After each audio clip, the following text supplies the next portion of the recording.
Thanks for tuning in. Welcome back. Video number 3 in the build series on the 67 Shelby GT350. We're almost in the home stretch. We're in the home stretch. We're almost at the finish line here. Just about wrapping things up. Got the glass put in. I did have to cheat. I sanded on that windshield for hours and hours and hours. I wet sanded on it. Tried lots of different brands and grains of wet sanding and just couldn't get that thing to budge. I think it was just molded into the center of the windshield and I wasn't going to get rid of it. So in my travels last week, I stopped into a Hobby Lobby, grabbed another kit for 19 bucks and said, you know what, I'm just going to get another kit and put that glass in this. And that's what I did. I grabbed the windshield from it, threw it in this. You can actually still see a couple little injection molding pin marks in this one. I mean, they're there. You can see them. I can see them right here at the naked eye. In person, you can see them, and I just left them. They're not as bad as the other ones, but they're there. Whatever, it is what it is. I put it in. It looks pretty good. They're there. So this is just about done. I did put the bumpers on. I had to touch up just a little bit. That's why I'm being kind of gentle. It's got some fusion firm on it that we use to touch it up, and it needs to cure for several days. So the body's just about, I think it's just about done. The battery's in and the supports and the radiator's in. I think we're getting there.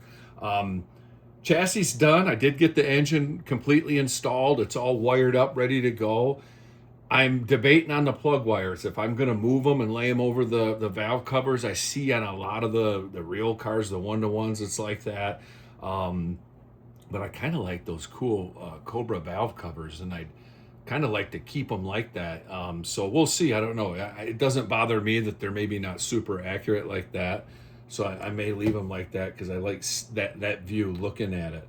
But this is done. It's ready to go. This has got to sit. I won't touch it for as long as I can let myself. It'll be at least 5 or 6 days. I don't want to touch and be bending on it, getting it on here with the bumpers kind of tacky still with that chrome.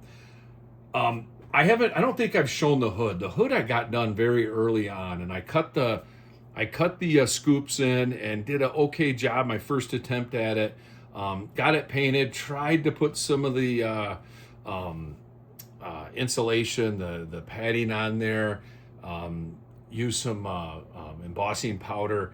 It didn't turn out great. I don't know if I was going to leave that on or not. I was going to be on a stand probably like this or like this anyway. But the thing that bugged me about this is you could probably tell I'm a rookie painter with the MCW. The paint's way too thick and heavy, especially on this hood.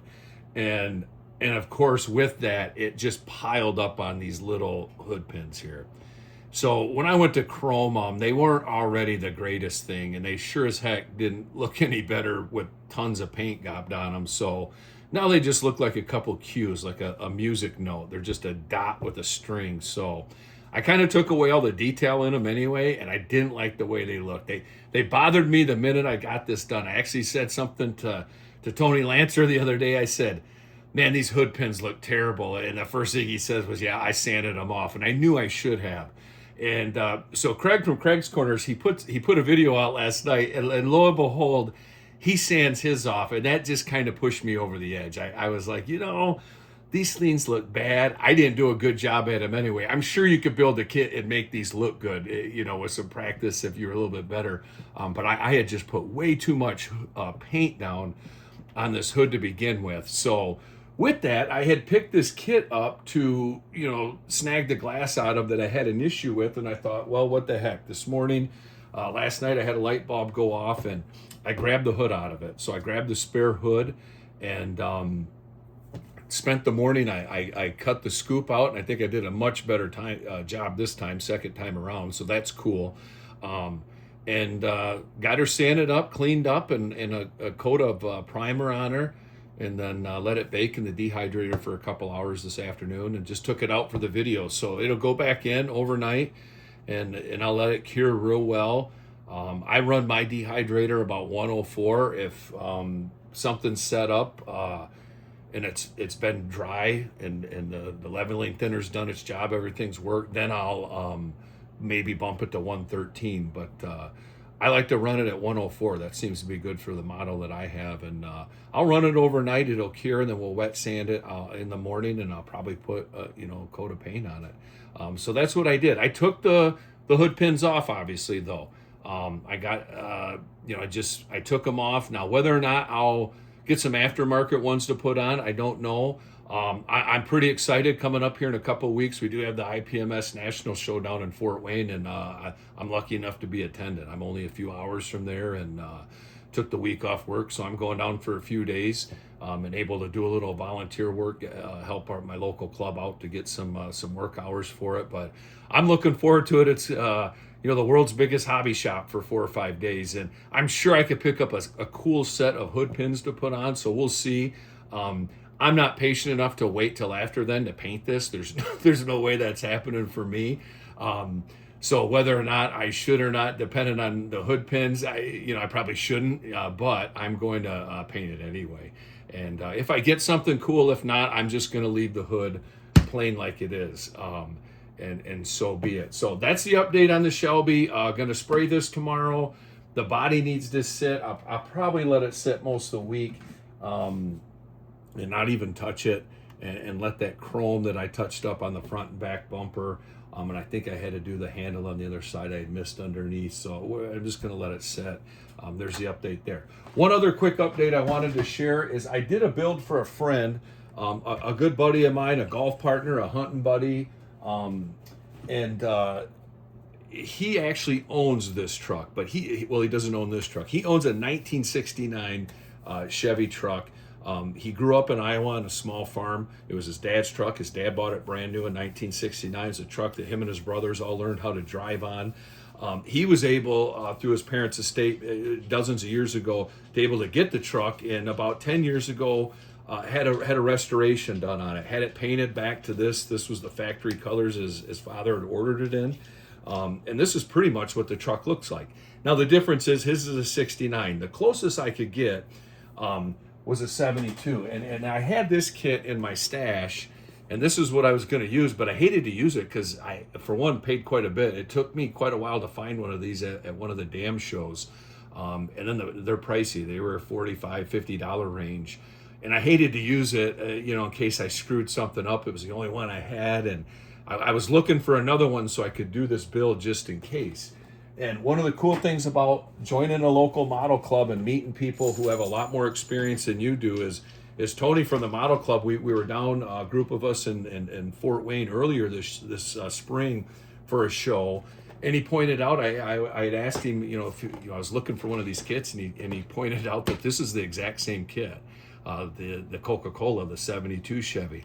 And I was able to pick up one of these for probably a third of what I paid for that older AMT Ertl kit. So picked this up back in early spring, late winter, down in Indiana, and been chipping away at it.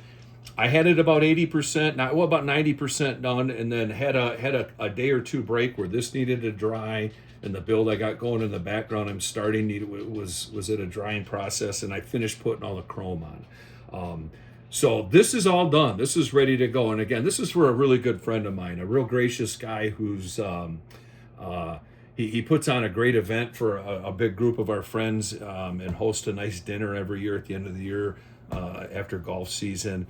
And I'm planning on giving this to him then. And it's pretty close. It almost matches his truck, identical. There's the upper body line. I am not talented enough to sand that out of there. I just left it there. That's not there on the 69. It only has the lower one. So I just left it. The decal doesn't match up. I believe his is on the front underneath the turn signal, the side lamp there, and there's nothing there, or vice versa. But so it's not exact, but it's pretty darn close. And then one thing I did do is this actually came in the kit is, he was born and raised there. So I did throw the Iowa plate on it. I thought that was a cool little touch. And adds to it. That's probably the same plate that truck had on it in 1972 after they had it for a few years on their farm. So I hope he likes that. That build's done. It's out of the way. If you might have noticed, there's a new name to the channel. We updated it to Vehicle City Modelers. like I said in a previous video, I'm just outside the Flint area. I was born and raised in the suburbs outside of Flint, and Flint's got a lot of rich automotive history.